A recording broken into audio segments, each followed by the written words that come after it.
The views and opinions expressed on this program by the hosts and guests do not necessarily represent the views of Time Warner Cable.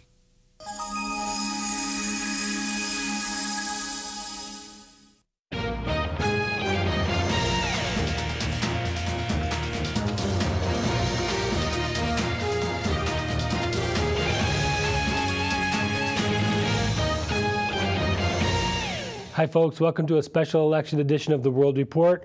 I'm Scott Crowfoot. Shalene Nightingale is the American Independent Party's candidate for governor of California. Shalene is a lifelong Republican, but is quoted as saying, "I didn't leave the Republican Party left me." Tirelessly speaking to huge rallies up and down the state of California, Nightingale loudly addresses polarizing issues like unemployment, states' rights, taxation, illegal immigration, and a strict interpretation of the Constitution. Nightingale seems very comfortable cast as the Joan of Arc against big government, taxation, and illegal intrusion. Today we get to know more about the American Independent Party's 2010 candidate for governor, Shalene Nightingale. Shalene, welcome to the program. Well, thank you for having me. I appreciate it. First couple of questions. Number one, why are you running for governor? And number two, why should our audience have confidence in voting for you as the governor of California? Well, absolutely. First of all, I was asked to run for governor by the Constitution Party, and I accepted. I'm a frustrated voter. I've had it. I've had it with special interest. I've had it with our elected officials not listening to us. So I'm doing my civic duty by running. And why should people feel confident? Well, I am the candidate that is just like them. I am part of We the People. I've been a Tea Partier activist for years, even before the Tea Party was in fashion.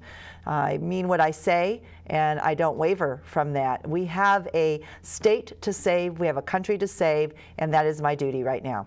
Okay, very good. Let's get right into it. Okay.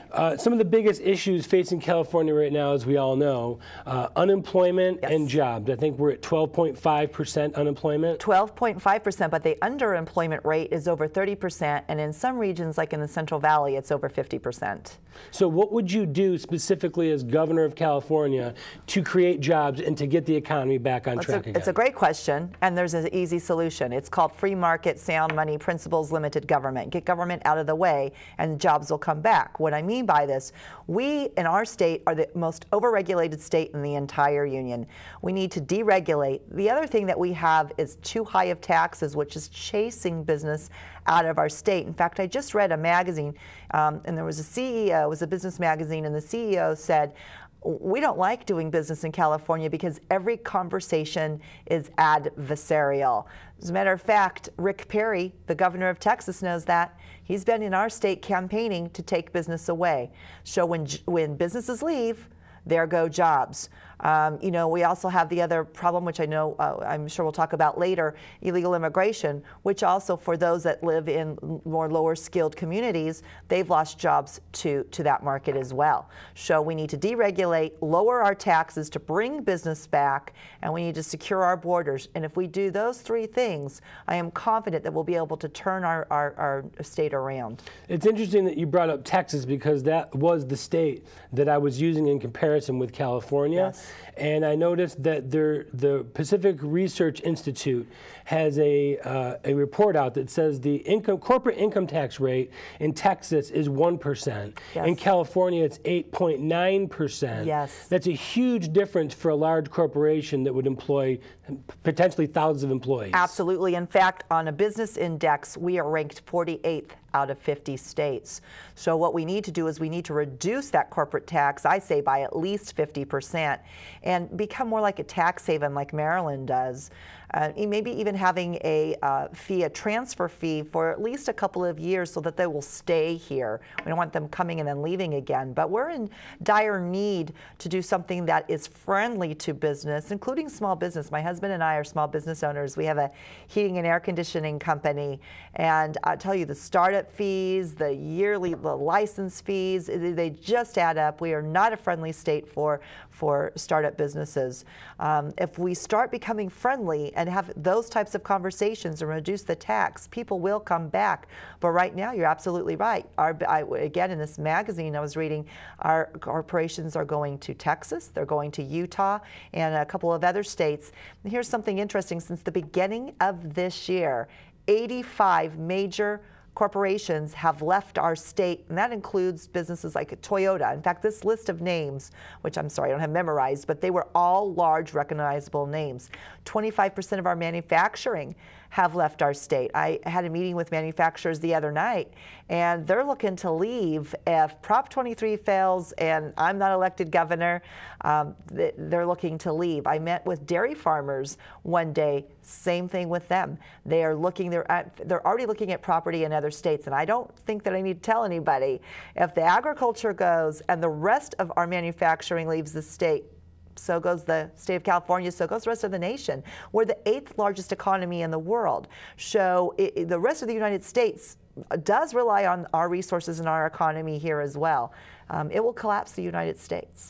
Now, the argument to that, to reducing the tax rate, is that you're going to lose tax revenue, which the state is facing a huge budget mess and a gap of, I think it's $52 million a day, or it's $19 billion. What would you do to try and bridge that gap? Well, here's the deal. The Founding Fathers had it right. Right now, what we've done is we're overspending and overtaxing. Look where our economy is. You bring the taxes down, it allows people to spend more money. There's more revenue that happens in the state, more businesses come back. That is why capitalism works. And so if we reduce it, the spending, the revenue will come back, and that will counter the argument that the other side likes to use. What about the budget? The budget, year after year after year, we go through the exact same scenario. Absolutely. We can't get a budget passed. What do you think would be some of the common sense moves you could make as governor to actually change the budget situation? Well, first of all, and I can't believe a governor has not done this, we need to take the books out of the legislature's hand and audit it. We need to have our administration audit those books and find all the wasteful spending that is occurring. You know, when the legislature is balancing the budget, they're making deals. There's hands being shaked, there's, money, The reason why it doesn't ever get aligned is because they're too busy making deals instead of actually doing the budget that they need to do for us.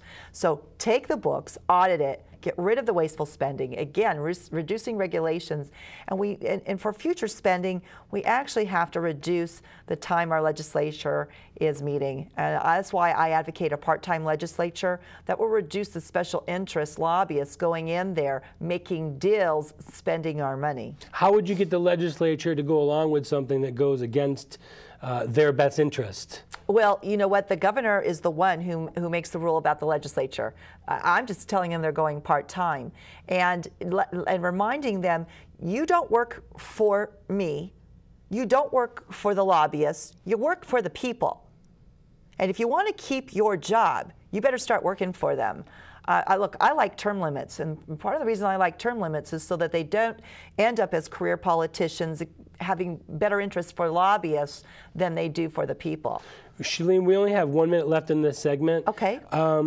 Pensions. Pensions is a huge problem. Employee unions. California currently, the Census Bureau from 2006 estimates that we pay 33% higher revenues to our employees than other states. Yes. What would you do about the pension problem that we're looking at? Well, CalPERS definitely needs to be audited, but here's the deal. The private sector, the public sector needs to match the private sector. You and I in the private sector, we retire at the age of 65, 67. The same thing needs to happen in the public sector, and I believe that will help. I think Bail California should be a wake-up call for not just every Californian, but everybody across this country of what happens and the abuse that happens with the pension system. We need to take a brief time out. You're watching a special election edition of the World Report. Today we're talking with Chalene Nightingale, the Independent Party candidate for Governor of California. Stick around. We'll find out more about Chalene Nightingale when we return. If you'd like to email us about comments regarding this show or any others, just log on to our website, theworldreport.org. We'll be right back.